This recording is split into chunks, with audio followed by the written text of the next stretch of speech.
if you come in, please, and take a seat, we're going to start the meeting. There's a lot of space, so if you can't find a seat in the back, there's seats up front. And they're as comfortable now as they will be at 8:30, so enjoy it. So we're going to start our town meeting at 6 p.m., and I welcome you to the Town of Chester annual meeting. We start our meeting with the Pledge of Allegiance, so if you please stand. I pledge allegiance to the flag of the United States of America and to the republic for which it stands, one nation, under God, indivisible, with liberty and justice for all. Thank you. The town meeting is for the voters of the Town of Chester. We welcome you as voters. If you're not a voter, you're not allowed to participate. However, if there is no objection, we would ask the body to allow our state legislative officials, and I know that Senator Clarkson is here, and there may be some others who are here from Springfield to speak to some of the items in the warning. So if there's no objection, we would allow those people to speak briefly to those topics in which they have a direct interest. The select board in front of you consists of Lee Gustafson, Ben Whalen, Lee Dakin, Heather Chase, and Chair Arnie Janinas. Dave Pisha is our town manager, and our town staff is surrounding them, so we're delighted that they are here. And although the rule of the meeting is that when you are speaking, you will direct your comments to the moderator. There won't be a debate back and forth between members or voters and others up here at the front, although everybody will have a chance to talk and share thoughts and ask questions. The town meeting will continue with people recognized to speak. And when you are recognized, I'd ask you please to stand and state your name so that we allow the secretary or the town clerk, as it is, to take the minutes to list those people who are speaking. We are going to move through the items on the warning, and you have your annual report that if you don't have it, there are copies in the back, and we encourage you to get a copy to refer to. So we will begin our town meeting by reading the notice of the town meeting. The legal voters of the Town of Chester are hereby notified and warned to meet at the Chester Town Hall, second floor, in said Town of Chester on Monday, March 2, 2020, at 6 o'clock p.m. to act on the following articles. Voting on Article 1 and 2 will be by Australian ballot on March 3, 2020, from 9 o'clock a.m. to 7 o'clock p.m., that's tomorrow, at the Chester Town Hall, second floor here. So we will begin. Article 1, to elect town officials for the ensuing year as provided by the public laws of Vermont, Australian ballot. We'll vote on those officials tomorrow. Article 2, shall general obligation bonds or notes of the Town of Chester in an amount not to exceed $157,500, $157,500, numerically subject to reduction from the receipt of available state and federal grants and aid, as well as any trade in value, be issued for the purpose of purchasing a backhoe for the Highway Department, said backhoe to be financed for a term of 10 years, Australian ballot. So those two articles are going to be voted on tomorrow during the general election. We'll pause for a moment, and I'm going to invite State Senator Allison Clarkson, who says I should allow Legislator Tom Bach, but Tom will be here longer. I know Allison has a lot of places to go. So Allison, we look forward to having you come up, and in your normal, delightful, short speech, it's all yours. May I do this? Whoa. Whoa. Good evening. I think of, I'm Allison Clarkson. I have the honor of serving you in the Vermont State Senate, along with Alice Nitka and Dick McCormick, who may stop by, but as we represent 26 towns, 24 in Windsor County, and one in Wyndham and one in Rutland, Mount Holly, and Londonderry. We tend to divide and divide up all the work of going to town meeting. And it's hardly work, it's a great pleasure. And it's a pleasure to be here in Chester. It's interesting because normally at town meeting we have started with the state reps, because I think of them as the micro eyes in the legislature, because they get to spend all day in their committees working really hard and thoroughly on a subject. And we in the Senate, sadly, get less time on everything that we work on. We serve on 2 standing committees, and so I serve you as Vice Chair of Senate Economic Development, Housing, and General Affairs in the morning, and in the afternoon on Senate Government Operations. And wearing that hat, I would remind us all that one of the gifts of you letting us participate is that we're really partners in improving lives of Vermonters and working together to improve our communities, the state and the towns. Towns are creatures of the legislature and instruments of the state, and we do a lot of work together. We pay for things together, we share work, and also we pay for things with the federal government. On that note, I would encourage all of you to partake in the census, because Vermont benefits enormously from the census. And I hope Tom's report mentions the census. They're hiring 9,000 workers here in Vermont right now. So if you know anybody who wants a part-time job, sort of April through July, they are looking for people. And because so much of our aid from the federal government comes in terms of the count of the citizens that live here, it's essential that we get a good count for us to get of the federal aid that we need. Tom is probably going to speak. We've done some big things, and I'm really proud of a couple of them. As you know, we failed to override the governor's veto on paid family leave, which would have given families time to bond with new children or adopted children, and time to take care of sick loved ones. And so we're hoping that we might find another way to thread that needle, but I'm very proud to say that we have overridden the governor's veto on the minimum wage. And the reason I say that is that it will, by 2022, January of 2022, the minimum wage will rise to $12.55. But as many of you know, if anybody has looked for an apartment recently in Windsor County, the average you need to earn in this county to afford a one-bedroom apartment, an affordable one-bedroom apartment, is $19 an hour. So while I'm thrilled that we have raised the minimum wage, it is not yet the livable wage. FDR would be very disappointed with us, because he had envisioned the minimum wage to be the minimum amount you needed to live on. And sadly, we are no longer there. Somewhere along the line it got divorced, and I don't know where.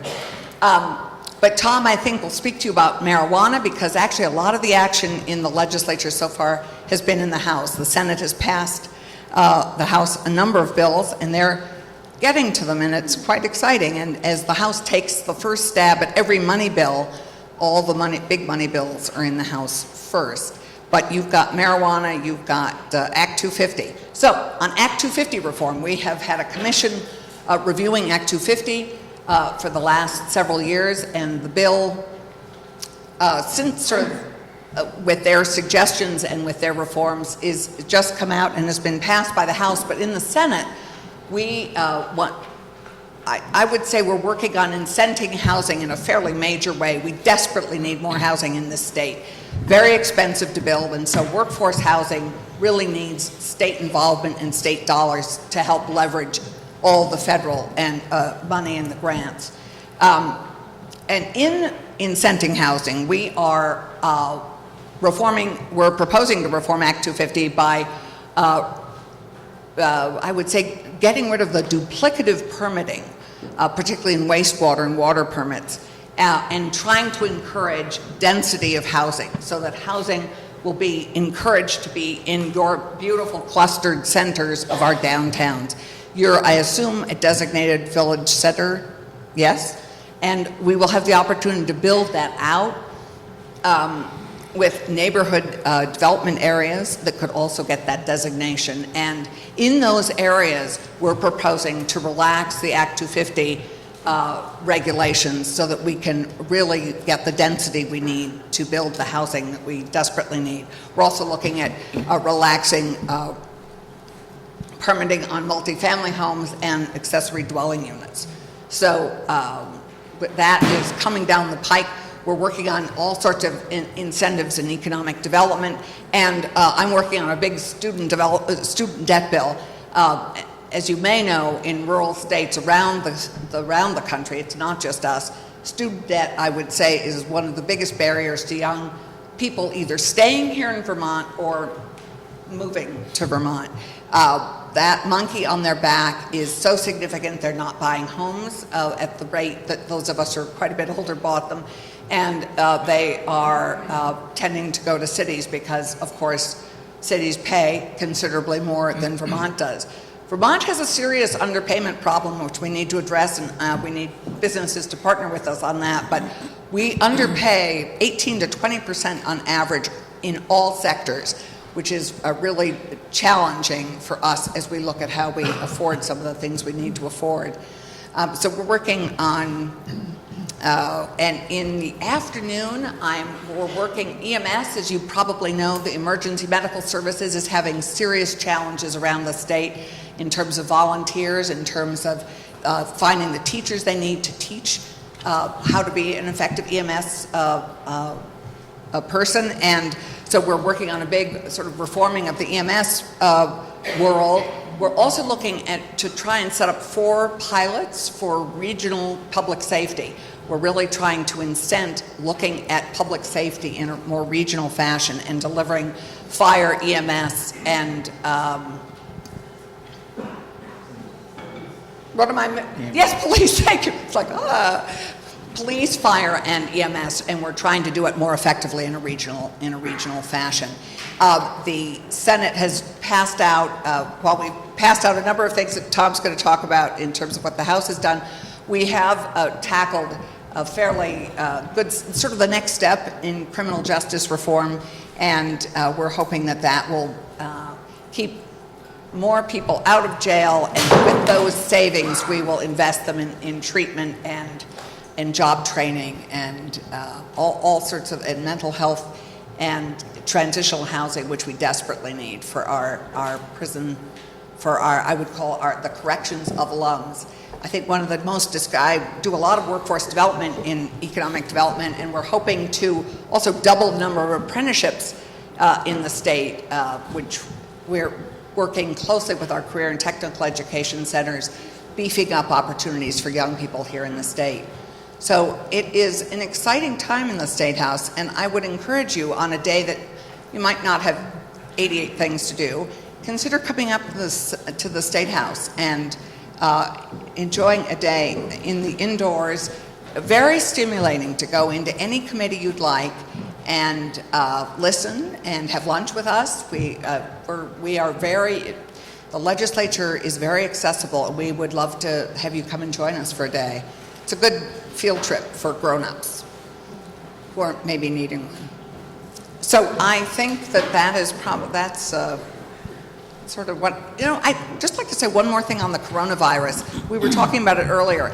I would encourage you to take it seriously. We're the only state, we're isolated. New York, Massachusetts, Quebec, and New Hampshire all have cases now of the coronavirus. I would encourage you to really listen and follow the simple health, basic health measures of washing your hands for 20 seconds and taking it seriously, and keep your ears peeled for what's happening and where it might be cropping up. I had a husband come back from Italy who self-quarantined himself, and it's right with all the young people coming back from school holidays. They're coming from all over the world, and I think we all need to be careful and thoughtful. So I would, with that, shall I pass it to you, moderator? Senator Clarkson, thank you. It's always a pleasure. It's great to be here.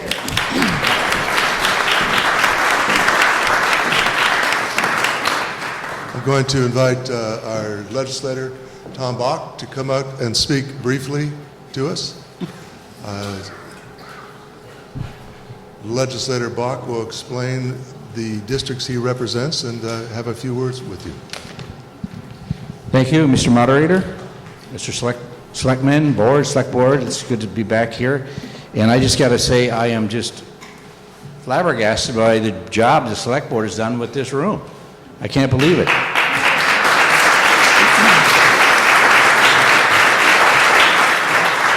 You know, and I got to say something. Senator Clarkson is, without a doubt, probably one of the most effective legislators we have up there, and she's from Windsor County, and she's working for us, and she's so dynamic, she's unbelievable, and she's a very hard act to follow. But I'll try to do that. A lot of the things that have gone on in the last 2 months in the legislature, I've got on a two-sided report on the hall back there. I want you to take a look at that, to Tom Bach, town meeting report. A lot of the issues are on there that I think were the most important. And also in the back, I've got a bulletin from the Department of Health talking about some of the things Allison talked about the coronavirus. So pick those two things up, and I think you'll find them both interesting and helpful. And I'm not going to take too much of your time, but in the last week, several things have occurred that are not on the bulletin, and I want to talk to you personally about. And the first one is and I think we got some people here are very much aware of it, is the Lowell Lake State Park. You may be interested in knowing that on Thursday I met with Michael Snyder, the Commissioner of Forest Parks and Rec, and he informed me that the agency has decided to move forward with only daytime use at the park, while foregoing this time any development plans for overnight stays. So everybody's very happy about that. That was a lot of work, and I congratulate the agency for coming to this very smart decision. Number two, concerns regarding Springfield Hospital. About a year ago, we heard about the dire straits that the hospital was in. The hospital has been stabilized with help of state money. The state has put $1 million into the hospital to keep them alive.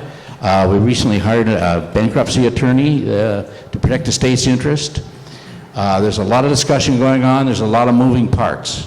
But we had a meeting on Friday, and all the aspects and parts of this are coming together, and I'm guardedly optimistic that there will be a positive solution in the next 4 to 6 weeks. I hope. There's a lot going on there.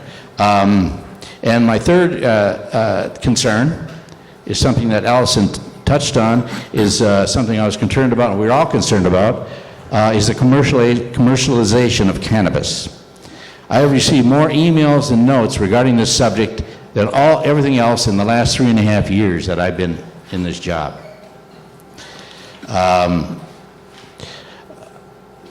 The emails were advocating both sides of the question. The bill to create retail sales just passed the House this last Thursday. I voted against the bill. In the end, I could not, in good conscience, favor this bill. I have to say, I've heard a lot about my decision, but I had to do it. And again, my email address is on that sheet back there, and your feedback is appreciated by everybody in the legislature, and I'm looking for your thoughts and concerns. My contact information is on that sheet, and I thank you for letting me speak tonight. Thank you.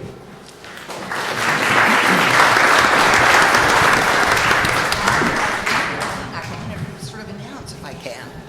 I totally forgot the thing I'm most excited about, and that Tom is too, which is, here we are celebrating one of the iconic treasures of our life here in Vermont, town meeting, direct democracy. Well, U.S. News and World Report have honored us also, because we have just been named the 5th best state to live in the United States. Washington came first, but we're 5th, which is amazing. And it's just, as we celebrate our life together, it may not be perfect. We have lots of work to do on all sorts of things. But wow, to be recognized as the 5th best state to live, that's pretty darn good. So I had forgot to say that, and I wanted to remind us all that we're really lucky to live here together. Senator Clarkson, thank you so much. And Legislator Bach, Tom and Allison, we appreciate what you're doing, and thanks for telling us all this good stuff. And importantly, I think you need to know that they are accessible, and take advantage of that opportunity to reach out, question them, and let them know what you think. Knowing that we're now in 5 Beth State, let's just walk right through our wonderful warning here. So.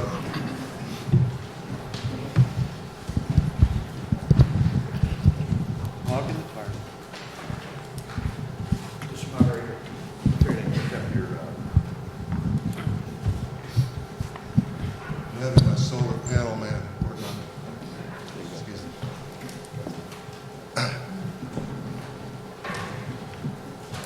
So town meeting may be long and somewhat arduous as we plow through these many articles, but we hope that it's informative, and as you are here, whether you and that you learn something and take it away in a positive way. And if you learn something here that you either support or you're not supportive of, take the time to do something about it. Let people know how you think. That's the joy of living in a small town, living in a state like this. That said, we will move back into Article 3 of the warning, and we will now enter the time when we're going to have motions from the floor, we're going to vote, and there will be comments. And please, when you do make a motion, be identified and stand up and state your name. As you second it, please state who you are when you second the motion, as well as when you have something to say and you're identified as it's your turn to speak. Article 3, to see if the town will vote to accept gifts and trust funds for perpetual care of cemetery lots in accordance with the conditions of said gifts and trusts as follows. Robert and Carol Plouffe, $250. Linda Morton, $250. George and Elizabeth Hazen, $250. Ronald P. and Adrian M. Farrer, $250. Robert Goslin, $250. Is there a motion on Article 3? Yes, ma'am. Moved by Carla. Moved and seconded to see if the town will vote to accept gifts and trust funds for perpetual care of cemetery lots in accordance with the conditions said gifts and trusts as follows. Robert and Carol Plouffe, $250. Linda Morton, $250. George and Elizabeth Hazen, $250. Ronald P. and Adrian M. Farrar, $250. Robert Goslin, $250. Is there any discussion on Article 3? There being no discussion on Article 3, then we will vote to see if we will accept gifts and trust funds for perpetual care of cemetery lots in accordance with conditions of the gifts and trusts as follows. Robert and Carol Plouffe, $250. Linda Morton, $250. George Elizabeth Hazen, $250. Ronald P. and Adrian M. Farrar, $250. Robert Goslin, $250. All in favor, say aye. Aye. Opposed, nay. Article 3 passes. Article 4, to see if the town will vote to raise $3,351,306.26 to be paid to the Chestertown Treasurer on September 15, 2020, to pay current expenses and any part of the town's indebtedness. Is there a motion on Article 4?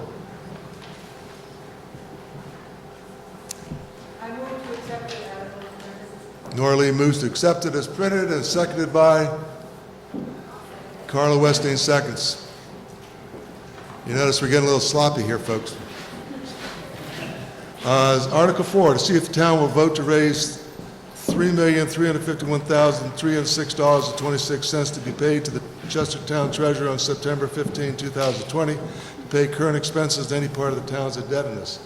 Is there any discussion on Article 4? Before there is, I'll turn this over to our town manager, David Pisha. And David, if you are prepared, you have the floor. Sure, thank you.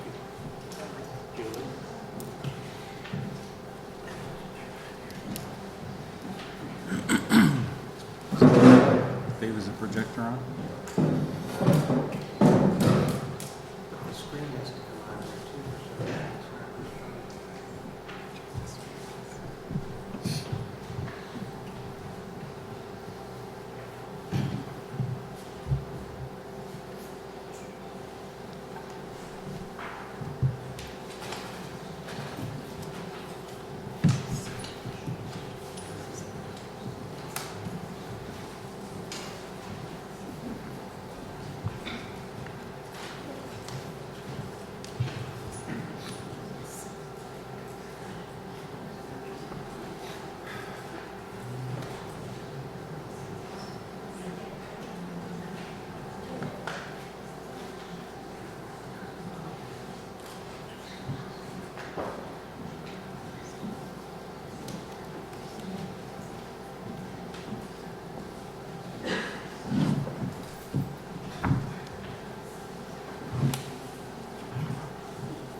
David, we're going to pass over Articles 5 through 8 until you're ready, and then we're going to go on and do a couple more.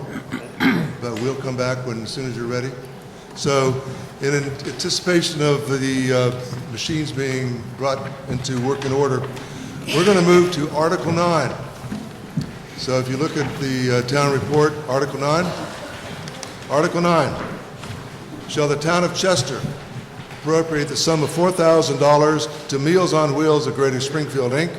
for continued support and services to the citizens of the town of Chester in accordance with 24 VSA Section 2691. Is there a motion on Article 9?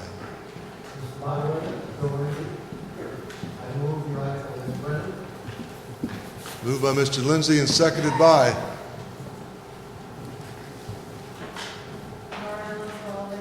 Thank you. Moved and seconded to see if the town of Chester will appropriate the sum of $4,000 to Meals on Wheels of Greater Springfield, Inc. for continued support and services to the citizens of the town of Chester in accordance with 24 VSA Section 2691. Is there any discussion on Article 9?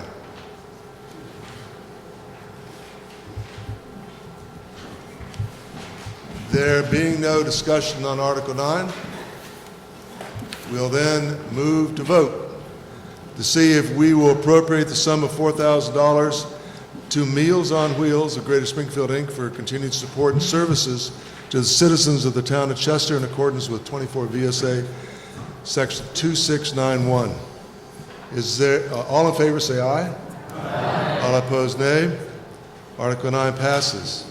Article 10. Shall the town appropriate the sum of $2,500 to support the Chester fireworks for Independence Day in accordance with 24 VSA Section 2691? Is there a motion on Article 10? Yes, sir. David Leibtag, I move the Moved by Mr. Leibtag, seconded by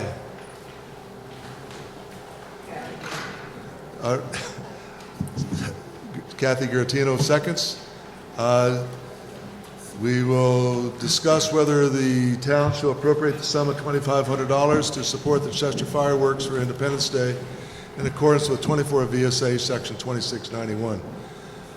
Any discussion on this? There being no discussion, we'll now vote to see if we'll appropriate $2,500 to support Chester fireworks for Independence Day in accordance with 24 VSA Section 2691. All in favor of Article 10 indicate by saying aye. Aye. Opposed, nay. Article 10 passes. Ready? We will now return to Article 5.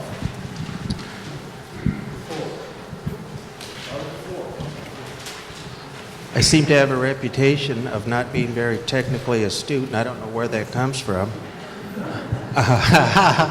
But just like to go through last year and what's being proposed for this year.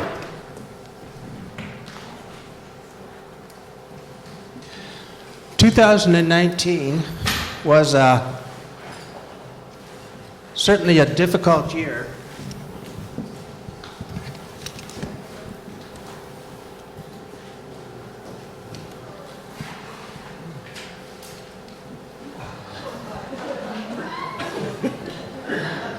Uh, 2019 was a difficult year. Much of it was driven by the erratic weather that the town faced throughout the year. While some of the departments were able to operate normally, others, such as this projector, had a problem. But the one that was most affected last year, of course, was Public Works, which, of course, is affected by the weather. So, would like to go through and walk you through each department, how they finished the year. Most of them finished quite well. And As soon as we get our picture back, you will be able to see. There you go. Public Works was the most challenged of any other departments. So, general government comprises the offices of town clerk and treasurer, lister, town manager, select board, insurance, and planning and zoning. The budget projected that it would cost $643,000 to operate this area for the year. In fact, it cost $630,000, or was a savings of $12,760 over what was initially thought. The Lister's office, a notable thing that's happening is that a town-wide reappraisal is in progress. New property values should be set this spring, and each property owner should be notified as to the results. Planning and zoning, in the meantime, was having a significant rewrite of the Unified Development Bylaws. Is well underway. And once the draft is finished, there'll be public hearings. So please consider attending one or more of those to see how that important document will be updated. Public safety is made up of fire, police, ambulance, communications. The budget was $742,000 net budget, because of course they all take in revenues as well, ambulance, police, etc. In fact, they were over by $10,054, which again, when you're talking about a number of that size, is a very close, very small margin. The police, I should say, have investigated a variety of serious crimes during the year. In one instance, their investigations led to states as far away as Michigan, Florida, and Illinois. There have been personnel changes in the department, but once again, they are fully staffed. If you have not met Dutch, the department's new police dog, please stop in, say hello. He does like treats. I can vouch for that. So if you want to bring him a treat, I'm sure he'd appreciate it. And take a minute to review the information in the report on the fire department. Last year, they had 180 calls for service. They are well respected in the area for their abilities by both citizens and other departments. The ambulance had 411 calls for service last year. With call volumes like this, it can be hard to find enough volunteers that want to serve. So if you yourself want to find out more or know someone who would like to find out more and perhaps serve, please send them on, because both departments are very active, and it seems that year by year they continue to become even more active. Parks and Recreation is made up of the Recreation Department, Cemetery, Library, Town Hall, and also has a space for monies that are used to revitalize historic properties owned by the town. So it was expected it would cost $378,000 to operate these. In fact, there was a savings of $15,900 from what was budgeted. So again, all the departments so far have been operating, right on track. The Recreation Department, one thing that happened with them is that their disc golf course expanded to 18 holes. It's been proving very popular both with citizens and from people in the surrounding area, bringing people to town. Cemetery continues to provide the fine care it does for the 7 cemeteries the town owns. And they also manage the tree inventory at each property to help preserve any historic landmarks that are there. Library also had an active year, so instead of going into all that detail, I would encourage that you would read their report in the town report as well. They're a very important facet within the community. Now, Public Works, however, it was a difficult year for them. The highly variable weather caused extreme havoc in their maintenance of Chester's Road, of which we have like 120 miles. The staff could go from sanding the roads 1 hour, snow plowing the next, and this had just gone on weeks and months. This erratic weather caused the stockpiles of both sand and gravel to become depleted at a rate that had not been experienced in recent years. Replenishing these vital supplies proved to be very costly. As a result, the department ran a deficit of $139,000, which was highly unusual. Again, had nothing to do with staff, mismanagement, whatever. It was a weather-related phenomenon that was just, like I say, it could change hour by hour. So, moving on to the capital plan. Plan is to purchase a dump truck, police cruiser, backhoe, repair of Palmer Bridge. That was kind of an emergency that came out of nowhere. And these things will be paid for over time, a 4 to 5 year time span. The reason that's being paid out instead of in a lump sum, but being paid out over time, again, this has been a difficult budget year, and instead of putting large amounts of money into the budget, we can put smaller amounts over time, smooth it out, so that we're not getting big spikes in taxes or expenses. The second floor is also included in the plan, as you can see. Now, the only new bond that was approved is for the Emergency Services Building, and planning for that is well underway. Hopefully, you'll see site work beginning as early as April. It could bleed into May, but it will be happening in the very near future this year. However, again, there's only a $50,000 expenditure set back for that bond because there will only be an interest-only payment through 2024, at which time in 2023, another major bond series goes away, frees up $123,000, and then the payments will increase on this bond. Again, it's just a way to smooth out those payments so it's not this roller coaster effect of up and down.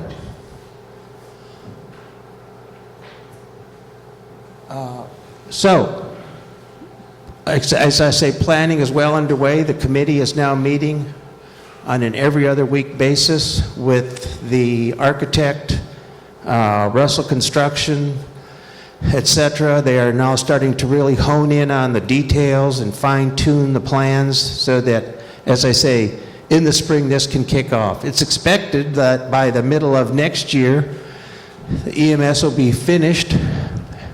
Police, fire, and ambulance will all move in.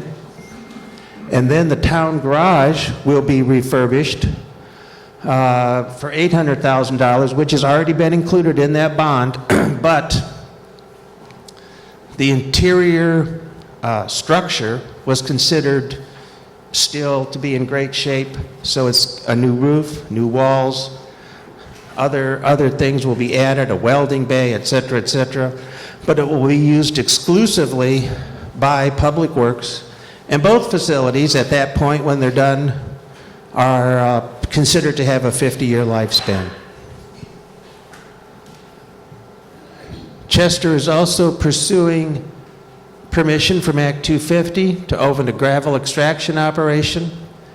A hearing with the Act 250 people was held last week. If this is approved, it will be a huge benefit to the town. Gravel is becoming harder to find. If you do find it, it's farther away, it's more expensive, so instead of trucks going all the way down to Walpole using the gas, etc., we can go right in town. So the number of round trips per day will be much greater, fuel usage less, any overtime for that project less. So the benefit to Chester will be, savings in the tens of thousands of dollars. And furthermore, all the gravel will be used exclusively by the town, will not be sold to anyone else, other towns, private entities, etc. It will be solely for the use on Chester's roads. So, the budget in each area going forward, general government, the net cost is down by $42,000 in 2020. Public safety, the net cost is thought to be up by $22,000. Recreation cost is up by $13,000. Grants down by $12,500, but again, back to Mother Nature, Public Works net cost is up $360,000. But even the transfer amount has been reduced by $154,000, but overall, what this means is that the 2020 budget will be up by, or projected to be up by $263,000, which is, again, an entirely weather-related effect that has pushed Public Works into its deficit mode. So, with all that, is there any questions that I can help anyone with? Yes? Okay, so, Peter, Certainly. so with that you're talking just the finances in Article 5, or this is including your truck purchase, your backhoe purchase, your cruiser purchase? Oh, that would be all that, because the capital and bond plan are wrapped into the final bottom line, because there's transfers that go into those plans from the general fund. So that, this number that you're representing here includes those articles? It does. Okay, so now my next question is, in Public Works transfers money back to capital. Yes. So the money shifts in and out, you know that happens. Yes. Okay, so why doesn't that happen in fire department, police department, and the ambulance? That suggestion was made, and I would have to see a report. You have the capital expenditure. No, but Now, in the Public Works, we get a true expenditure of what it is. right. Okay, so with the fire and police that you're now saying, there's capital expenditures here that are not included in the budget. It should be transferred in and transferred out. It's only paid for the ones that actually is.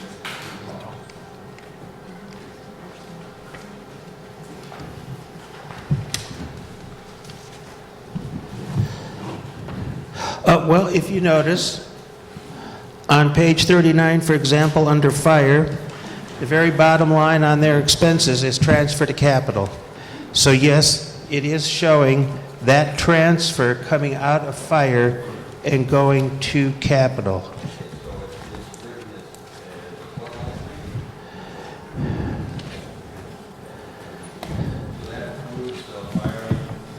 Yes. And because police will not start to pay for their cruiser until the next year, there's no transfer coming out of them. But each department going forward will show these transfers going to either capital or bond, so that you can track the cost more closely for each area. David?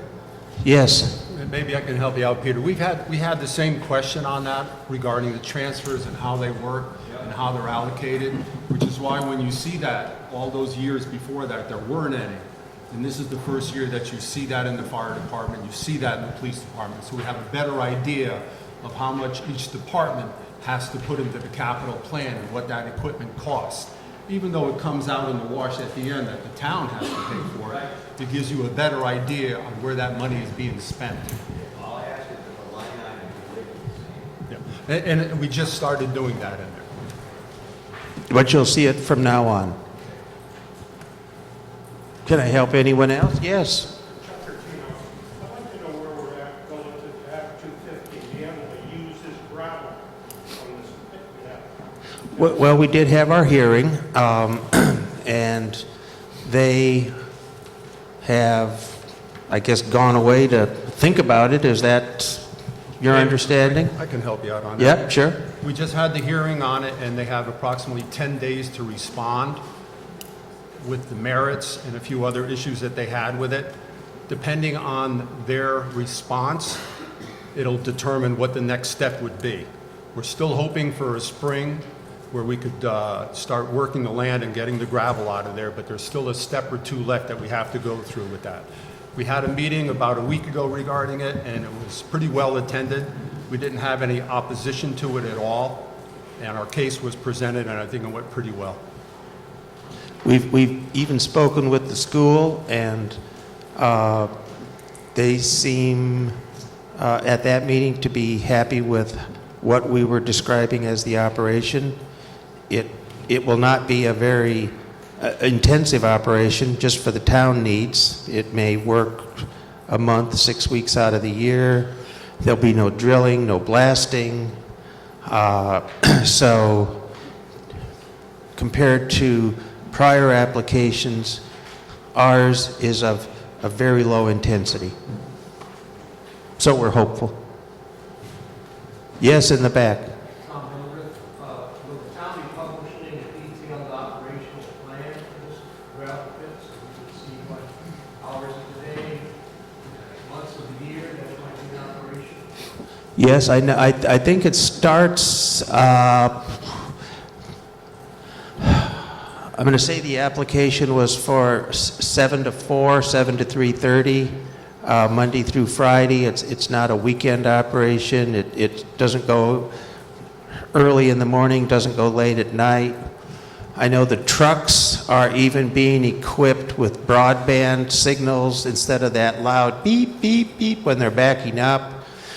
The plan itself does not even call for trucks to back up. They will drive in, be loaded, continue forward, and drive back out and leave. So, yes, but there will be more details. I believe if you look at the Act 250 application, it was like 224 pages, so it's a rather lengthy application, but... I didn't really see the details in there. Okay, well, David, let me help you out on that.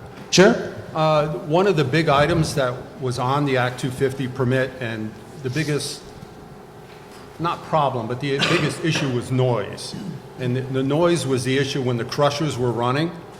And it's probably going to be a stipulation of the Act 250 permit when it does get granted, that crushing operation only happened during times when school is not in session. And for the needs of the town, because it is such a small amount compared to anything that was on that property previously, or anything that was denied previously, is a totally different operation.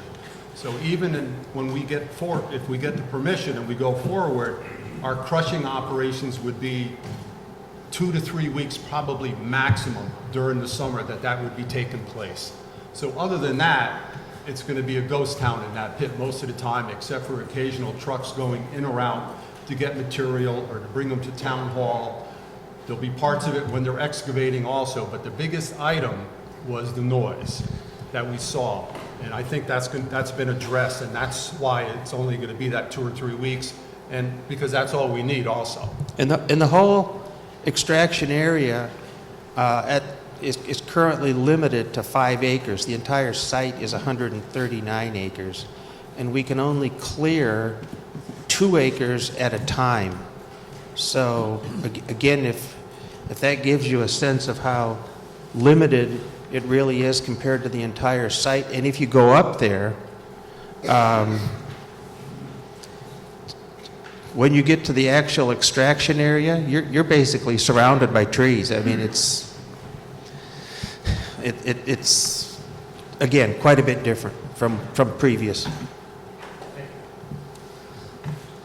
Sure? Dr. Gilbert, in public works, we had a terrific year last year in plowing and sanding and everything. Yeah. On the baseline, are we using last year as a baseline, or are we using previous years? Because of climate change, we're likely to see more of what we just had than what we've had in the past. So I wonder if you've taken that into consideration. Well, we have. So the previous procedure was to allocate a certain dollar amount for the purchase of sand or gravel. That's when the town had a rather healthy carryover of those commodities. Now it's realized that a simple dollar amount is not the way we need to do it, but to have a certain cubic yardage amount in reserve. So if our piles get depleted like they did, we have to replenish back to what we feel we're going to need in a bad year. But the sand and gravel operation should certainly be of huge help, because we can produce our own materials for like a third of the price of purchasing it on the open market. So we can get back to the yardage we need and not have to have this huge payment bulge, but we just have to get there, and we're just kind of transitioning forward. But I do think climate has a lot to do with it, and if it remains erratic, then the need for materials will remain high. In the back. First off, thank you for your work, Dave. I've been looking for the general fund balance sheet for the year ending in 2019. I did not find it in the town report. Okay. I am looking for it because I wish to know from the fiscal reporting system what the current debt load of the town is. So I'm very interested in that information as well. Okay. What do you have? I don't know if it's in the book, but I can make sure that we have a copy available here at Town Hall, and anyone that would like to see that could certainly stop in and pick one up. Certainly. Any other questions? Oh, Two, I'll ask at the same time. So first is, obviously several departments did very well with their budgets this year and were under budget. What is going forward going to be done about the departments that went over budget? Does the select board have a plan to monitor that a little more closely? Is my first question, and I'll answer. And the second is, if you could elaborate on the employee health benefits, what, if any, the employee pays for any of the benefits, and what the town contributes? well, the select board does monitor the financial situation on a quarterly basis. You know, they could certainly choose to, speed up the cycle, but reports are made available, and it's not only the select board, but the general public can have access to all that as well, can come in, ask questions, what have you. And health plan is, as it has been, there is no vision and there is no dental, but the town does pay the premium and the copay, so there's no cost directly to the employee. Every year we look at the costs. It just about seems like every year we switch carriers. Last year it was Blue Cross. This year it's MVP. Blue Cross basic premium was up 16%. MVP's was up 6%. So we have been able to keep costs basically kind of where they were in 2008. I think it's actually on a per capita basis probably lower because we have more employees. But we do it because we have the flexibility to change plans. We're not locked into any sort of contract that makes us do this and on and on and on. Well, Chuck Patino, is there any discussion underway to have the employees start taking hold of the copay rather than have the town pay for it?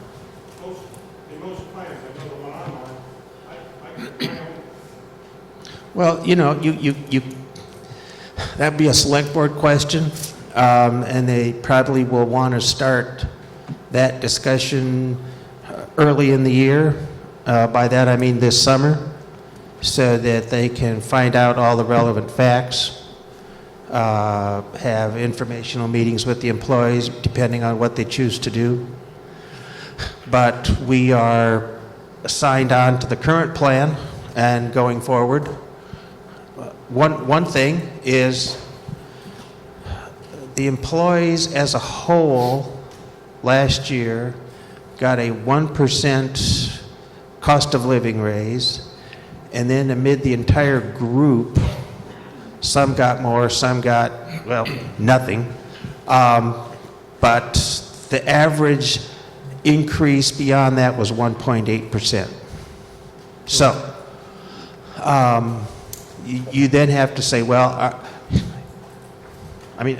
it's going to come up, but so do we want for the first year that employees take a pay cut? I don't know. Do we want to give them a raise so they can give it here and pay it there? You know, I don't know. These are select board questions that'll have to be decided. So David, let me help you out on that one too. Sure. We've had this discussion on the select board level for at least the last 2 or 3 years, every time that we go into the budget process in the fall, about having employees pitching in or helping with our healthcare costs and stuff, because they do go up. Even though they don't go up that much, and David has done a really good job at managing the cost, and it has been a benefit that we've provided for a long time, and we would like to keep it. It's getting harder and harder each year to keep those costs under control. And I think that speaks more to the problem that this country has, because we have employees that deserve a raise, and instead of getting a raise, whether they're teachers or plow truck operators, they get a raise in health benefits because they can't afford it any other way. Until we address that problem on a national level, we're always going to have this discussion. I think it's a serious problem that we have. And we are going to discuss it again when the fall comes around and health benefits are discussed, because there have been board members that are asking that same question, and it is an important discussion to have. And it's hard to manage it because we value our employees and we value their worth, and we want to give them health benefits, but it gets harder and harder all the time. I don't know what the answer is and how it works. And I've heard that before, that they should have skin in the game, they should have this. You know something? We all should have health care. We shouldn't be having this discussion. That's my personal opinion, and I think we would be better off in this country if we had it that way, so we could have an argument about salaries instead of just health care benefits, and that money going to corporations that really don't give a damn about insuring people.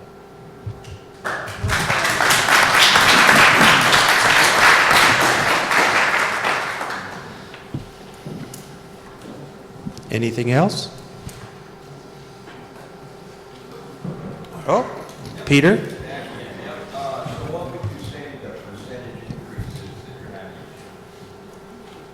Because you're increasing, what is the percentage of your budget? It's 6.5 cents. How that works out as a percentage, it's probably, I haven't figured the percentage. Quite a lot. The last one was 0.74. So you're talking almost a 6 cents on 75 cents, so you're 4.5. You're about 8 or 9, Yeah. 8, somewhere like that. Probably. 8 or 9. I'm not too good with Yeah, that. so we're looking at 8 or 9% increase in the municipal tax. That's probably accurate. That's probably it. Okay, so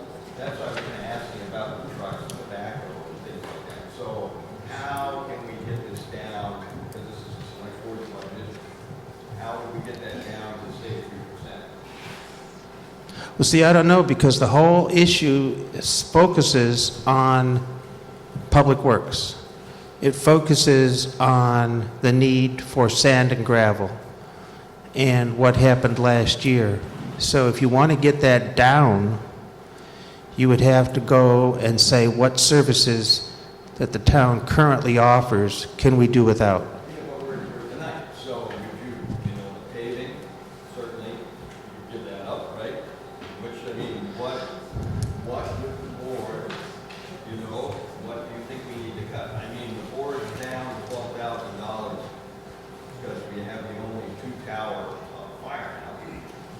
You know, is it Yeah. worth the 6 cents for that? There's a rather large question right now in the change of zoning and on that will change the way taxes are applied in the town. And so a 6% tax rate is gonna kind of turn on some people even heavier than that if we go through with the land-based zoning we're talking about now. So we're really talking something pretty high. I don't know anybody who's got a 6.5 cent raise this year, or 6.5%, excuse me. Well, you're right. But again, keep in mind that much of this is out of management and select board hands based on what happened weather-wise and the need to replenish those supplies. That doesn't help somebody who's on half. I understand. But, you know, what programs, We're only allowed to cut what the articles are. We cannot go back into what the programs are. It's the selectmen's budget that they have set for us. So if we need to cut back at town meeting, we can't go into those programs. We don't have that. mhm. You know, so we're talking the articles here. We're gonna get this down. What is the article that the select board would cut? Or would the select board be happy to see a big increase in our municipal tax? I personally wouldn't like to see anything cut from here. We could start cutting a payloader, we could start cutting a dump truck, we could start cutting all these things this year, and we'll save it this year. And then 2 years down the line, when the machine breaks and we have huge expenses to replace it, we'll pay for it then. You could pay for it now, you could pay for it later. When we were in the budget process, starting in September, we welcomed citizens' comments and citizens' input on this. That's when we wanted to hear what was going on with it and what was happening with it and stuff. And we did get some. We tried to do the best we could to be financially frugal as far as where we were spending our money and stuff. These are what it costs to run a town. You're right, we haven't gotten a raise in a long time. A lot of people haven't gotten a raise in a long time. I can go back to why I believe that's happening also, but as the middle class gets squeezed further and further, people that are paying taxes can afford it less and less. And I don't know where you make the money come out of from thin blue, from the sky somewhere and pay for all these things. I'm not sure how that all works and stuff. We can start cutting stuff, Peter. I don't know where to cut, you know? Dump truck this year? We tried. Spending on a firehouse. Huh? You know, we could give that firehouse a shelter.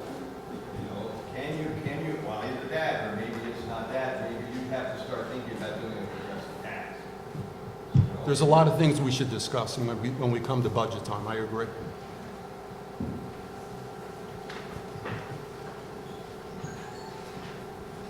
Anyone else? Mr. Lindsay? Yes, the Hurricane Irene fund has around 125,000. And I know that you're going to report on page 59, trying to be expended 2019 for about 71,000 roughly. Have some explanation where that money is spent? Remember that, Julie? Could you repeat the question, please? It was the spending from the Hurricane Irene fund of, Bill Lindsay says, was 71,000 according to the book, and he wondered what that was spent on. The gravel project? On the gravel project. Thank you. Appreciate that. Mr. Sursu? Yes, Eric, sir, so I do have one question, a small one compared to the other issues. On page 58 of the top of the report, summary of small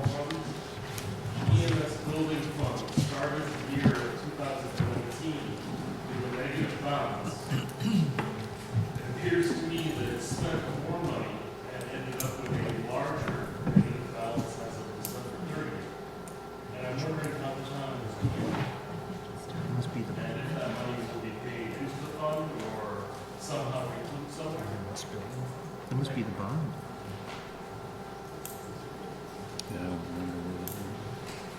Well, that's coincidentally quite close to what the bond was, so I'm wondering if that's not anticipating the actual expenses. Oh, that's $3,000, not the bond is a little bit larger than that. Oh, I'm looking at the EMS building fund. That's on page 58.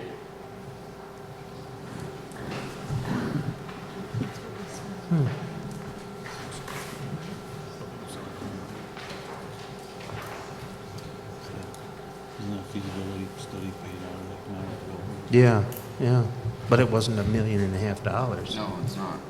No, that's just, It's 4,000. 4,700. Oh, I see, it's thousands, not hundreds of thousands. I see. Oh, I see what you're saying now. I didn't have my glasses, I was seeing it without a decimal point.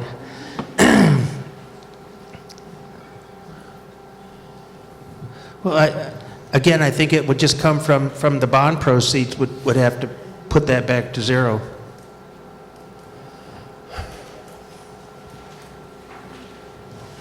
Yes. And if I understand correctly, that the increase in the municipal tax rate this year is going to be 6%? No, 6.5 cents. 6.5 cents. What percentage is that? So let me take a look back here.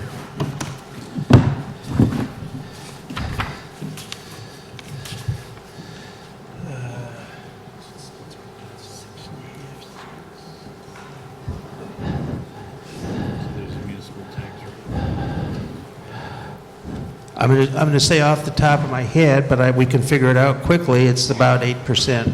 But hold on. So it's roughly 8%, is that What? correct? Hold on.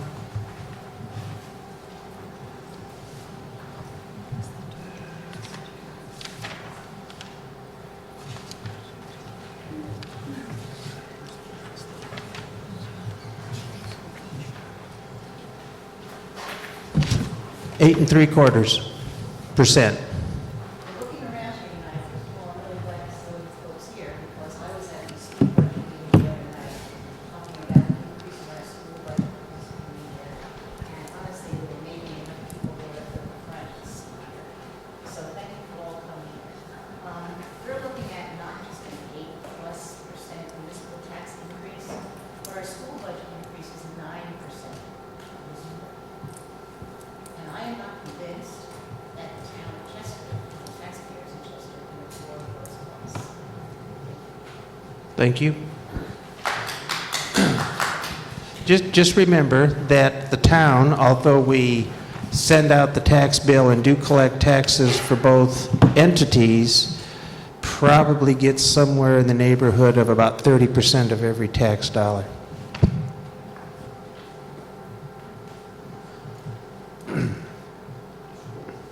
Not that that changes anything, but we only get a fraction of the total tax dollar. Any other questions? Hearing none, I will turn the microphone back to our moderator. Thank you, David. So no further questions on Article 4. Then we'll decide if the town will vote to raise $3,351,306.26 to be paid to the Chestertown Treasurer September 15, 2020, to pay current expenses and any part of the town's indebtedness. All in favor of Article 4 indicate by saying aye. Aye. Opposed, nay. Nay. Article 4 passes. Article 5, see if the town will vote to expend from the Capital Budget Reserve Fund $452,074.84 to be allocated as follows. $35,000 to be used for the purchase of air packs, $22,500, and turnout gear, $12,500 for the fire department, $5,000 to be used to purchase signage for the town, $60,000 to use for grant matching funds for repairs to Route 35, $15,650 as payment on the backhoe loan, see Article 2, $32,375 as payment on the loader loan for the highway department, loan previously approved, $96,000 for repairs to Palmer Bridge to be financed over a period of 4 years, with each payment being $25,795, and $278,254.84 as a transfer to the bond plan. All is indicated on the capital budget program schedule unless any grant funds that may be received. Is there a motion on Article 5? Yes, ma'am. Article 5 is moved, seconded by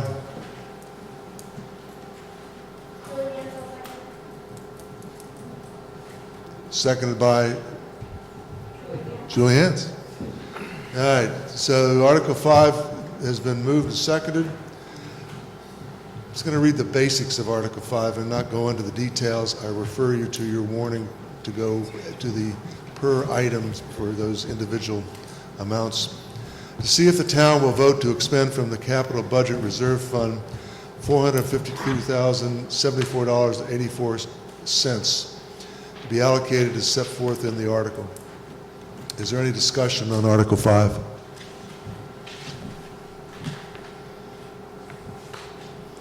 There being no discussion, we'll vote on Article 5. To see if the town will vote to expend from the Capital Budget Reserve Fund $452,074.84 to be allocated as follows: $35,000 to be used for the purchase of air packs, $22,500, and turnout gear, $12,500. For the fire department, $5,000 to be used for purchase signage for the town, $60,000 to use as grant matching funds for repairs to Route 35, $15,650 as payment on the backhoe loan, see Article 2, $32,375 as payment on the loader loan for the highway department, loan previously approved, $96,000 for repairs to Palmer Bridge to be financed over a period of 4 years, with each payment being $25,795 and $278,254.84 as a transfer to the bond plan. All is indicated on the capital budget program schedule unless any grant funds that may be received. All in favor of Article 5 indicate by saying aye. Aye. Opposed, nay. Article 5 passes.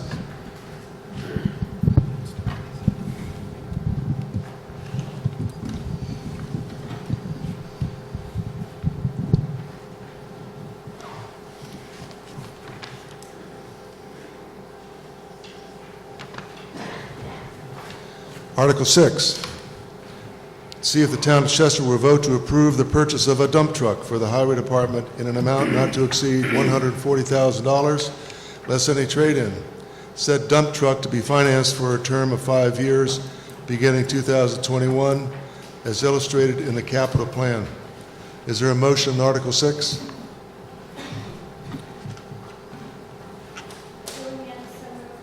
Moved by Julie Hantz, seconded by Nora Lee Spaulding. Article 6 is on the floor to discuss to see if the town will vote to approve the purchase of a dump truck for the highway department in an amount not to exceed $140,000 less trade-in. Said dump truck will be financed for a term of 5 years beginning 2021, as illustrated in the capital plan. Is there any discussion on Article 6? There being no discussion, we'll vote to see if the town of Chester will approve the purchase of a dump truck for the highway department in an amount not to exceed $140,000 less trade-in. The dump truck to be financed for a term of 5 years beginning 2021, as illustrated in the capital plan. All in favor of Article 6 say aye. Aye. Opposed, nay. Article 6 passes. Article 7, see if the town of Chester will vote to approve the purchase of a police cruiser for the police department in an amount not to exceed $52,000 less any trade-in. Said cruiser to be financed for a term of 4 years beginning 2021, as illustrated in the capital plan. Is there a motion on Article 7?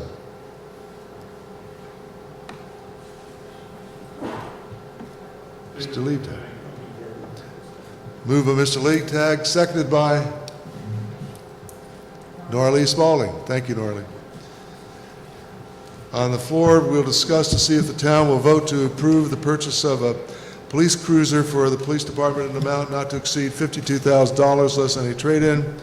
Said cruiser to be financed for a term of 4 years beginning 2021 as illustrated in the capital plan. Is there any discussion on Article 7?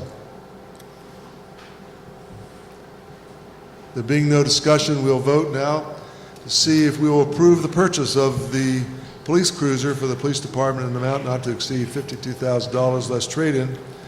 The cruiser will be financed for a term of 4 years, beginning in 2021, as illustrated in the capital plan. All in favor of Article 7 indicate by saying aye. Aye. Opposed, nay. Article 7 passes. Article 8. To see if the town of Chester will vote to approve the borrowing of $100,000 for the purpose of paving Sylvan Road, Peck Road, and Elm Street. Paving to be financed for a term of 4 years beginning in 2021, as illustrated in the capital plan. Is there a motion on Article 8?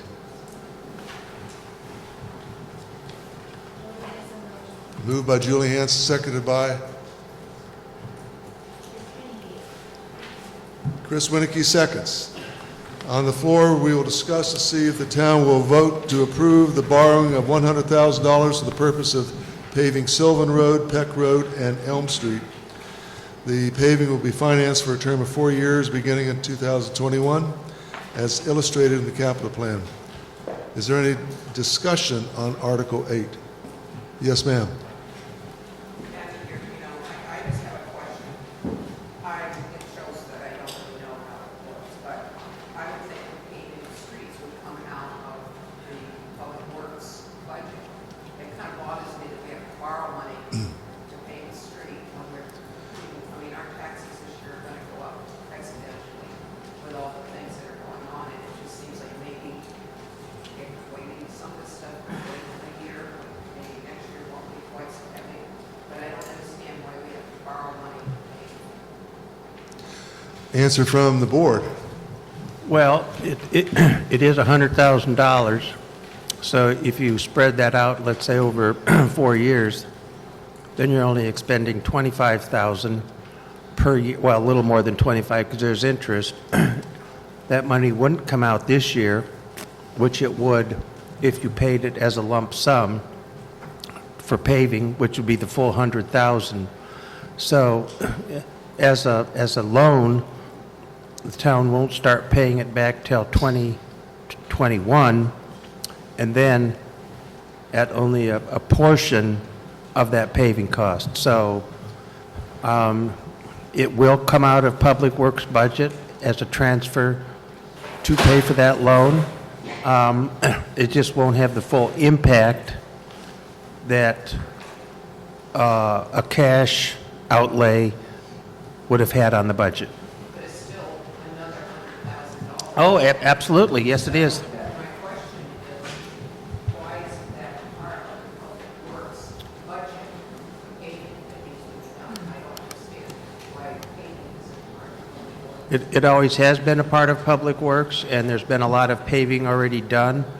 A lot of the paving, I'd have to check, but it was in bond plan and various other plans, again, that spread out those payments over multiple years rather than having a single payment, a single expenditure hit in any 1 year. So the plan always has been to smooth out the cash flow as much as possible so that you didn't have a large spike in any particular expenditure, but it was kind of evened out to mitigate those up and down effects. Those monies, they are transferred from Public Works into the capital plan. And that's, instead of transferring that full amount at one time, it is spread out over 4 years as smaller amounts. But it does come from Public Works. So this is $100,000 beyond what we just approved in Article 4? Well, there should be a line item in there under Public Works where their transfer is into the capital plan. It's from there.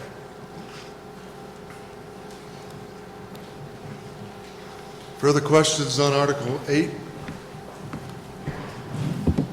There being no further questions on Article 8, we'll vote to see if we will approve the borrowing of $100,000 for the purpose of paving Sylvan Road, Peck Road, and Elm Street to be financed for a term of 4 years beginning 2021, as illustrated in the capital plan. All in favor of Article 8 indicate by saying aye. Aye. Opposed, nay. Article 8 passes.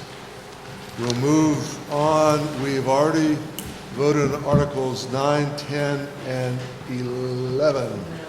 We did not do 11. We didn't do 11. No. So we've done 9 and 10. So now we're in Article 11.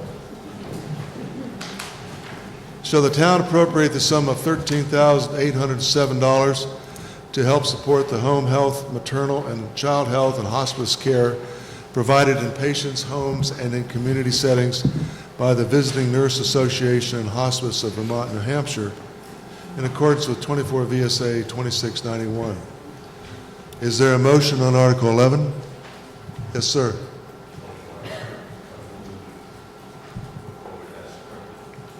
A move by Mr. Weinberger, seconded by Gladys Collins. Article 11 is on the floor for discussion to see if we will appropriate the sum of $13,807 to help support the home health, maternal and child health and hospice care provided in patients' homes and in community settings by the Visiting Nurse Association and Hospice of Vermont, New Hampshire, in accordance with 24 VSA 2691. Is there any discussion of Article 11? Yes, sir.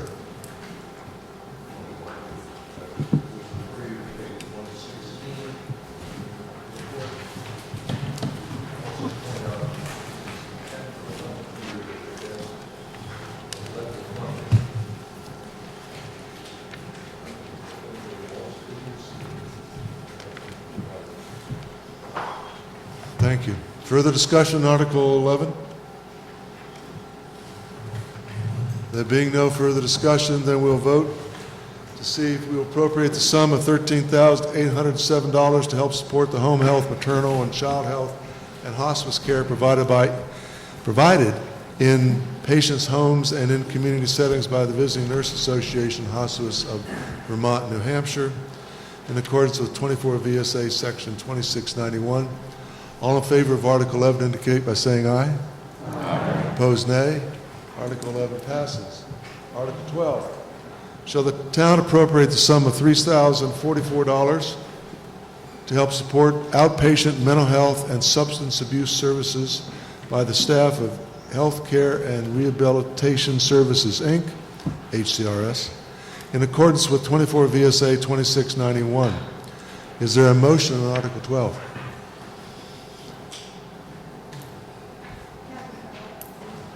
Moved by Kathy Pellet, seconded by? Peter Hutchins. Moved and seconded to see if the town will appropriate the sum of $3,044 to help support outpatient mental health and substance abuse services by the staff of HCRS in accordance with 24 VSA 2691.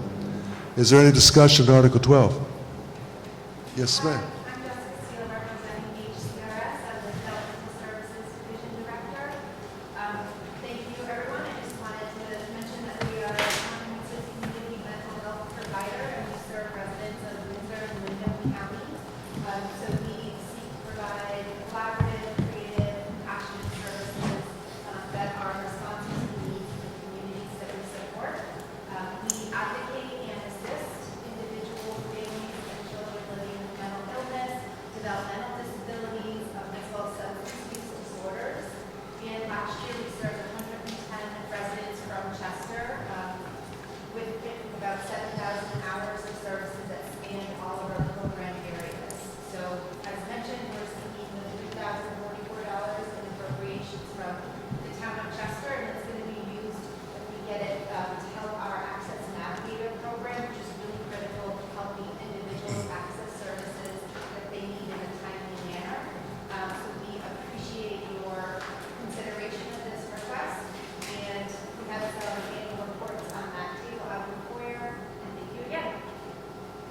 Thank you. Any further comments, discussion on Article 12?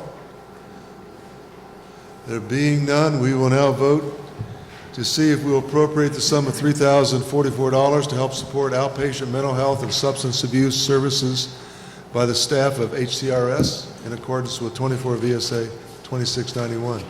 All in favor say aye. Aye. Opposed, nay. Article 12 passes. Article 13. Shall the town appropriate the sum of $3,040 to Southeastern Vermont Community Action, SEVCA, to assist Chester in responding to the emergency needs of the community and providing all available and applicable services to families and individuals in need, in accordance with 24 VSA 2691. Is there a motion on Article 13? Kathy Pellet moves the article, seconded by Peter Hudkins, seconds. On the floor, we'll discuss whether we will appropriate the sum of $3,040 to SEVCA to assist Chester in responding to the emergency needs of the community and providing all available and applicable services to families and individuals in need in accordance with 24 VSA 2691. All in favor of Article 13 say aye. Aye. Opposed, nay. Article 13 passes. Article 14. Shall the town of Chester appropriate the sum of $900 to the Women's Freedom Center for general budget support to provide services to women and their children who are experiencing emotional, physical, and/or sexual abuse and are residents of the town, in accordance with 24 VSA 2691. Is there a motion on Article 14? Robert Need moves Article 14, seconded by David Leibtag.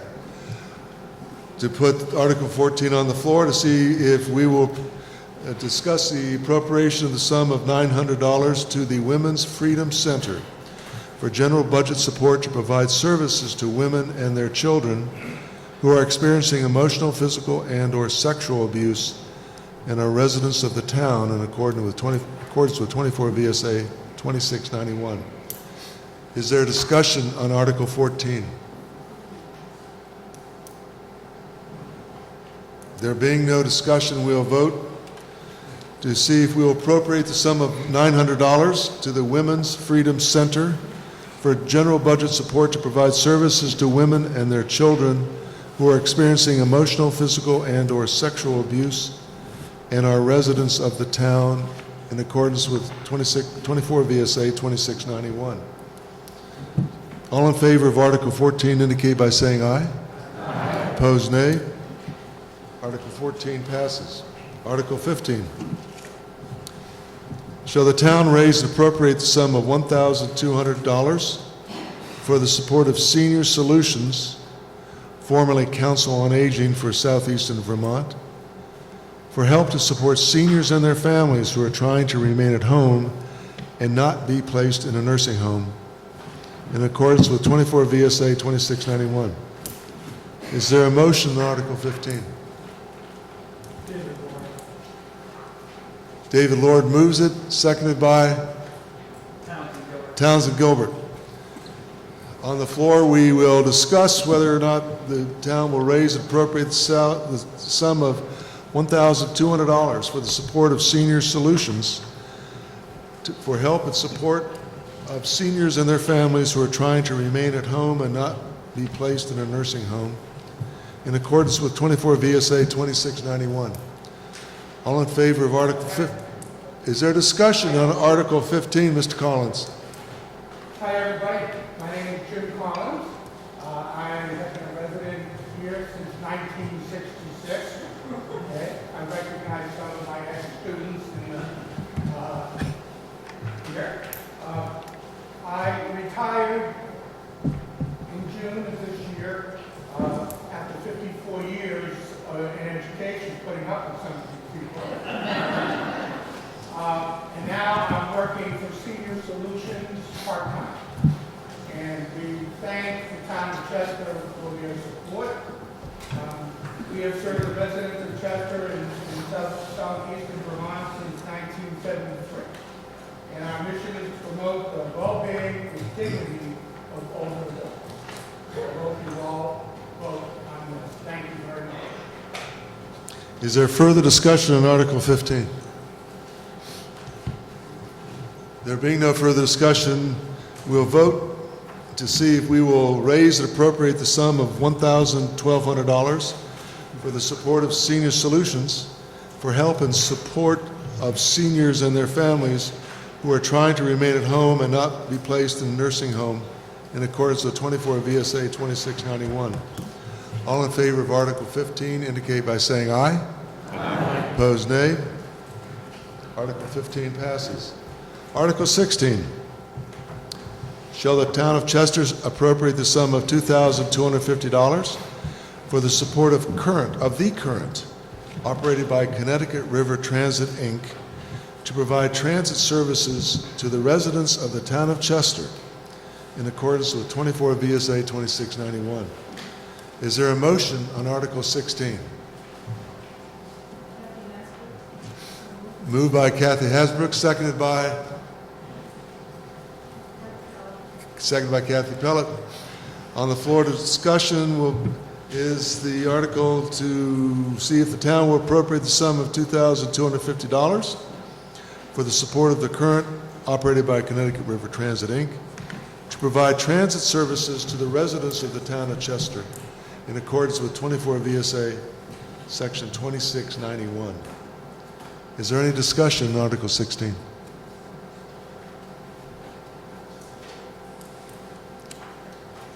There being no discussion, we will vote. See if the town will appropriate the sum of $2,250 for the support of the current, operated by Connecticut River Transit, Inc., to provide transit services to the residents of the town of Chester in accordance with 24 VSA 2691. All in favor of Article 16 indicate by saying aye. Aye. Opposed, nay. Article 16 passes. Article 17. Shall the town of Chester appropriate the sum of $800 to support Windsor County Mentors for youth mentoring services provided to children in Windsor County in accordance with 24 VSA Section 2691? Is there a motion on Article 17? Moved, and is there a second by Carol Gilbert? Moved and seconded for discussion of whether the town will appropriate the sum of $800 to support Windsor County Mentors for youth mentoring services provided to children in Windsor County in accordance with 24 VSA 2691. Is there any discussion? Yes, ma'am. Hello, my name is Kathy Luna, and I'm the regional coordinator of the Community County Members. We've been around 26 years. The letter that we closed sent to you with 5 interim directors. We lost our executive director, Matthew Garcia, who started about a month ago. We matched children to volunteer adults, and we've been lucky enough to start a school program in Chester, where we have 2 pending matches. There's one corporation, one is happening. I want to thank the town of Chester residents as well since 2018. Wow, it's anniversary, but I want to thank the town of Chester for contributing to our funding because we get funding from a wide variety of foundations, nonprofits, and some from Vermont, which is a state organization that helps families. So I'd be happy to answer any questions. Thank you. Further questions or discussion on this article? There being none, we will vote to see if we will appropriate the sum of $800 to support Windsor County Mentors for youth mentoring services provided to children in Windsor County in accordance with 24 VSA Section 2691. All in favor of Article 17 indicate by saying aye. Aye. Opposed, nay. Article 17 passes. Article 18. Shall the town of Chester appropriate the sum of $400 to Green Mountain RSVP and Volunteer Center of Windsor County to develop opportunities for people aged 55 and older to positively impact the quality of life in the community of Chester through volunteer service in accordance with 24 VSA Section 2691. Is there a motion on Article 18? Yes, ma'am. Kathy Hasbrook moves Article 18 and seconded by Townsend Gilbert. Thank you, Townsend and Kathy. On the floor, we will discuss whether the town will appropriate the sum of $400 to Green Mountain RSVP and Volunteer Center of Windsor County to develop opportunities for people aged 55 and older to positively impact the quality of life in the community of Chester through volunteer service in accordance with 24 VSA 2691. Is there any discussion on Article 18? There being no discussion on Article 18, we'll vote to see if we'll appropriate the sum of $400 to Green Mountain RSVP and Volunteer Center of Windsor County to develop opportunities for people aged 55 and older to positively impact the quality of life in the community of Chester through volunteer service in accordance with 24 VSA Section 2691. All in favor of Article 18 indicate by saying aye. Opposed, nay. Article 18 passes.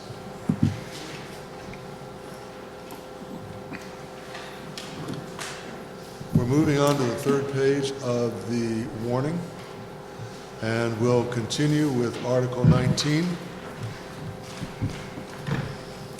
You'll notice we're getting a little bit more relaxed. People are smiling and raising their hands without saying a word or being identified as being the movers and the shakers. So unless there's any objection, we'll probably continue with that plan.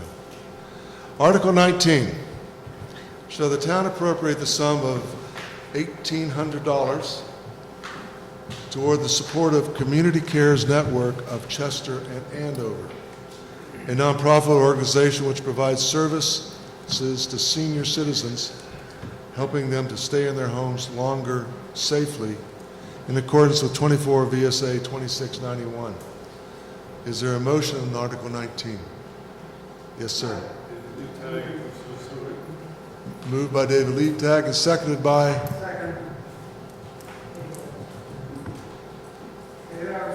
David Armstrong.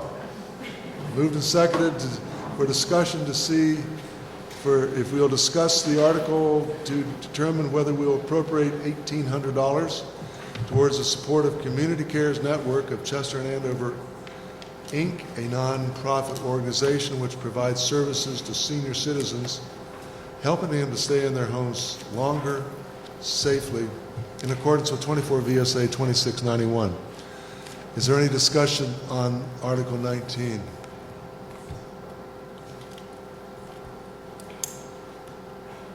There being no discussion on Article 19, we'll then vote to see if we appropriate the sum of $1,800 towards the support of Community Cares Network of Chester and Andover, Inc., a nonprofit organization which provides services to senior citizens, helping them to stay in their homes longer, safely, in accordance with 24 VSA 2691. All in favor of Article 19 indicate by saying aye. Aye. Opposed, nay. Article 19 passes.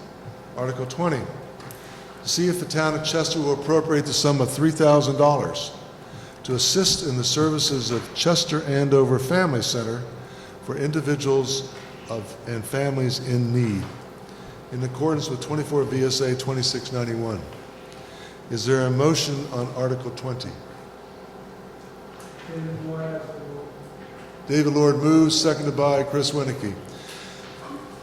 We'll discuss whether the town should appropriate the sum of $3,000 to assist in the services of Chester Andover Family Center for individuals and families in need, in accordance with 24 VSA 2691. Is there any discussion on this article?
a 31% gain over the last year.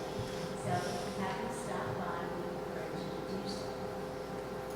Finally, I wanted to point out that the Family Center has over 60 volunteers. These are your friends and neighbors. They mostly live in Chester and Andover, but not all of them. And many of our volunteers that live in Chester for a week are certainly good. I think that's a true statement or a true testament to our mission. And I'm here tonight to ask you for your continued support of the Chester Andover Family Center. Thank you. Further discussion on this article? There appears to be no further discussion, so we'll vote to see if we will appropriate the sum of $3,000 to assist in the services of Chester Andover Family Center for individuals and families in need, in accordance with 24 VSA Section 2691. All in favor of Article 20 indicate by saying aye. Aye. Opposed, nay. Article 20 passes. Article 21. Shall the town appropriate the sum of $1,500 to Neighborhood Connections, Inc. to cover the cost of providing services in Chester in accordance with 24 VSA Section 2691? This article is by petition. Is there a motion on Article 21? David Lord moves, seconded by Townsend Gilbert. Moved and seconded. Put on the floor for discussion. The article to determine if we'll appropriate the sum of $1,500 to Neighborhood Connections, Inc. to cover the cost of providing services in Chester in accordance with 24 VSA Section 2691. Is there any discussion on Article 21? Yes, ma'am. In addition to the many things that Neighborhood Connections does for Chester that are listed on their page in the booklet, they also provide social work services as partners with the Chester Andover Family Center. A Neighborhood Connection social worker travels to Chester twice a month or more if needed to meet with all of the financial assistance recipients of the family center. So that is one of our very few requirements for financial assistance. If we are giving you financial assistance, then we are asking you to meet with a social worker. And what she does is she helps you think about and manage your budget. But if people are financially insecure, many times they're just not understanding how they can do some things with the resources they have to be able to make ends meet. So, Neighborhood Connections provides an extremely valuable service to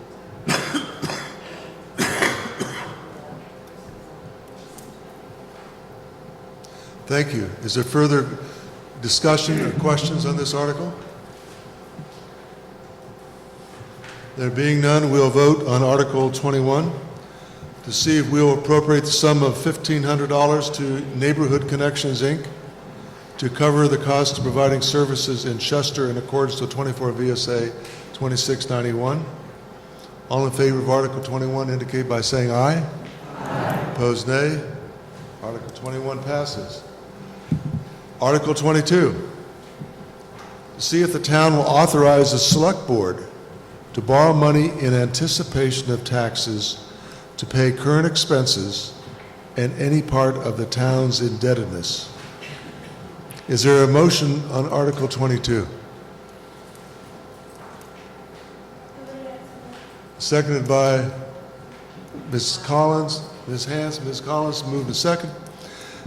To put on the floor the article to see if the town will authorize the Select Board to borrow money in anticipation of taxes to pay current expenses and any part of the town's indebtedness. Is there any discussion on Article 22? Yes, sir. I just moved to Chester from the state, and we have to pay taxes on a quarterly basis. And it seems to me that some more frequent payment of taxes rather than one lump sum a year might help cash flow and lessen the need to borrow.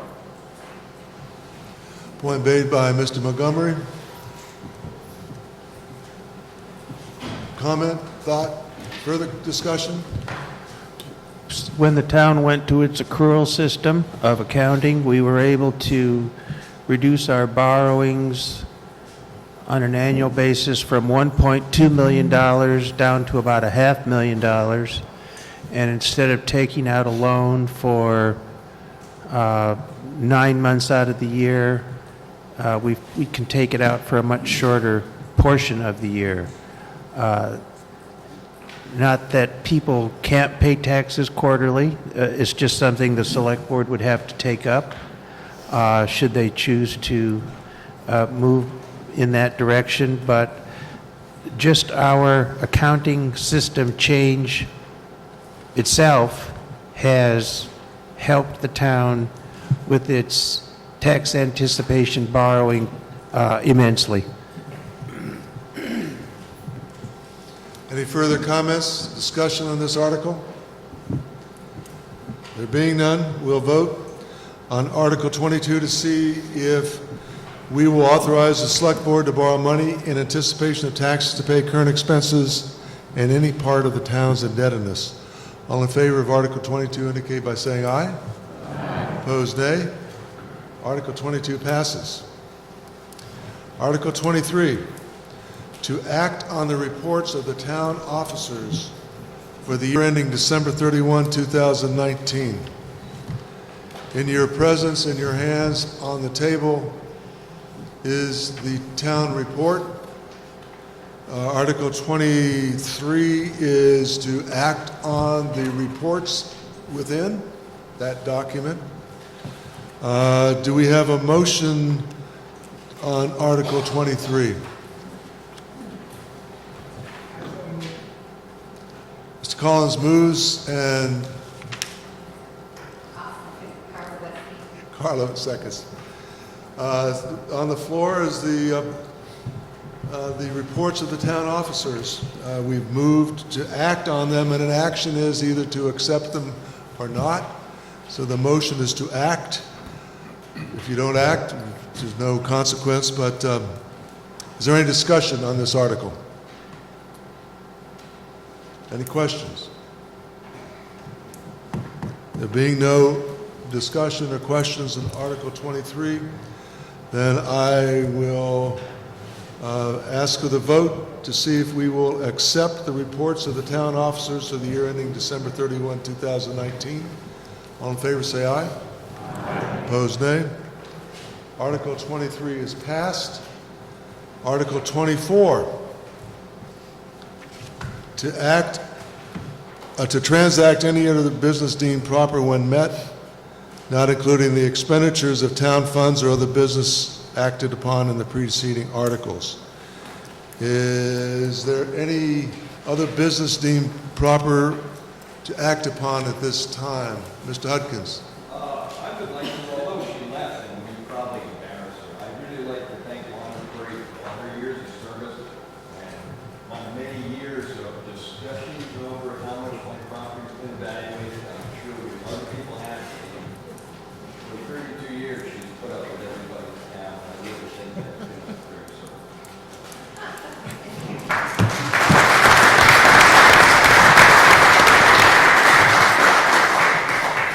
Any further comments? Mr. Gilbert.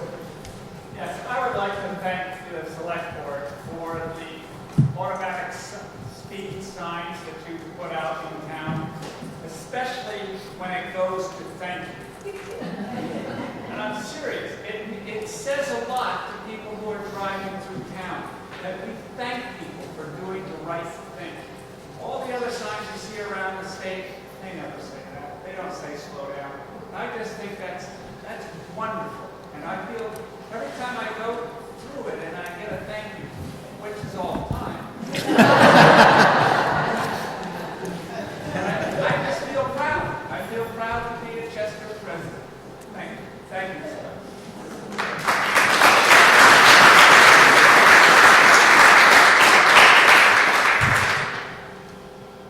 Bill? Arnie. I would like to remind everyone here that David Pisha will be retiring this year. He's been here 11 and a half years. When he first came to this town, our finances were in shambles.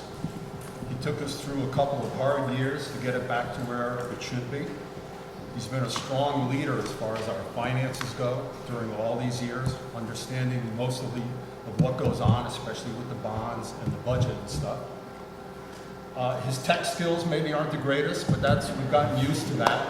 That's always onto the computer part of it. So we kind of let that slide because of all his strong points on everything else that he's done. He's been working long and hard for this community. And there's been a lot of projects that he's been involved with as far as the town goes. We're sitting in one of them right here, and they're all over the town as far as other items that are coming up. The EMS project, the water project, the town gravel pit, the Yosemite Firehouse, these renovations here, and the list goes on from there. Of course, he has a good crew with him, behind him, as far as the town office goes, but he's been a strong leader on our town, and he will be missed. This Friday, there is an open house from 11 o'clock to 3 o'clock, and a luncheon up here in the town hall to honor him and thank him for all his service, and I hope a lot of people show up to do that. And David, I personally will miss you. I'm not that thrilled about driving in the car with you when we go to meetings and stuff, because your driving skills are along with your tech skills.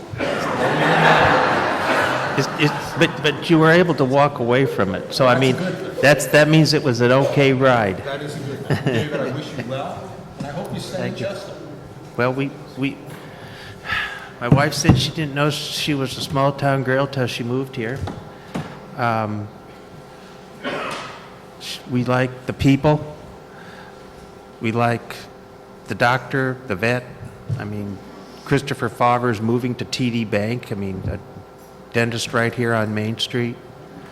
So it's a great community, great people.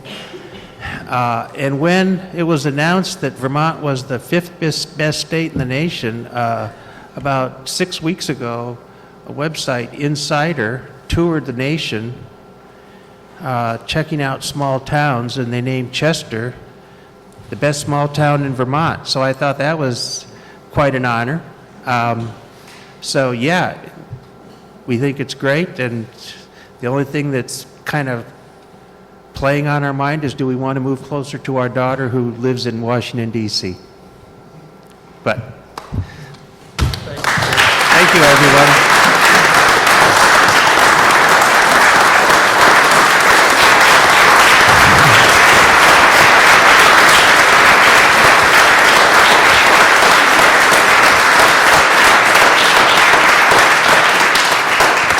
Thank you for that, everyone.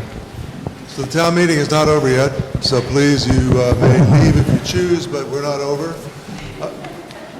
Is there anything further under Article 24? Mr. Weinberger.